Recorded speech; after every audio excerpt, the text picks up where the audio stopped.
Captain's log, Sunday, November 12th, 1769. I went with the pinnace and the yawl, accompanied by Mr. Banks and Dr. Solander, over to the north side of the bay, in order to take a view of the country and the fortified village which stands there. The local iwi, the Ngati had about 70 pa along this coastline.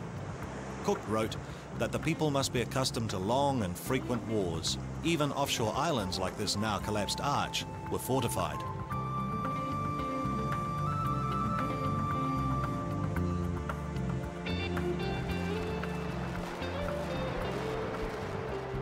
The party came ashore on the nearby beach. As they walked along, they were joined by more than 100 Ngati who gave Cook a formal welcome, his first pōwhiri. Today, the Ngati are still here. What a beautiful spot you've got here. Well, it is. I think everyone feels that way about this spot. Yeah. It's this is where the pās were originally up on the hills here. Yes. Wharitaiwa was the ancient pa of Ngati Hei. That's the one that Captain Cook went into. They even put on a mock taiaha battle for Cook's benefit, just to show him how they handled their arms and how they used a taiaha.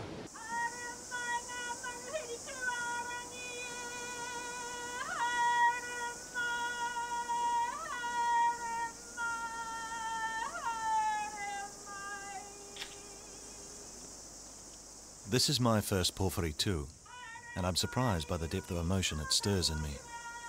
There's a giving of respect and ceremony that sits comfortably with my own attitudes. The offer of such warmth and welcome makes me feel, perhaps oddly, like I've been invited to come home. Ka titiro te waka en te wa. Ka titiro ngā waka o Ngati Hei. Ka titiro me ngā manu kōrero. Ka titiro. If Cook felt this too, I can see why this place became so important to him. Cook gave the Ngati chief Toiawa some small potatoes, which were cropped here on the flat. In time, the variety was known near and far. These were the first Maori potatoes. The Ngati took Cook up the path to their pa, Wharitaiwa. They said they were often attacked by other tribes. That was why they had so many pa. They always had a refuge. But Wharitaiwa was their main stronghold and fiercely protected.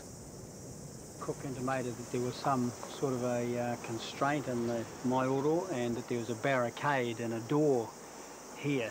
And of course above him at this point the palisading from which people could defend the place. If you take a look at these stones, Peter, that's called the patu kirikiri. If you just try that in your hand, and you see how natural it fits into your hand. And they were used with deadly accuracy. And they're still here. These are the original patu kirikiri. It used to be on the stages. They were heaped up in readiness for battle. Just as their Tuupuna did, the Ngati of today protect Wharitaiwa and its place in New Zealand history.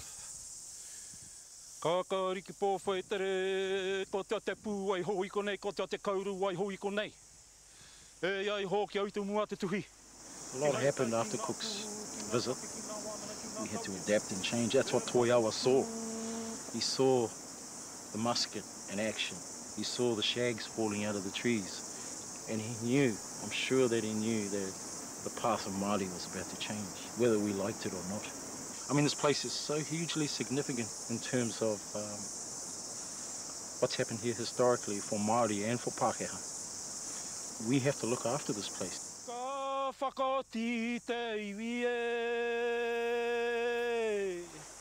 Captain's log, 15th November 1769.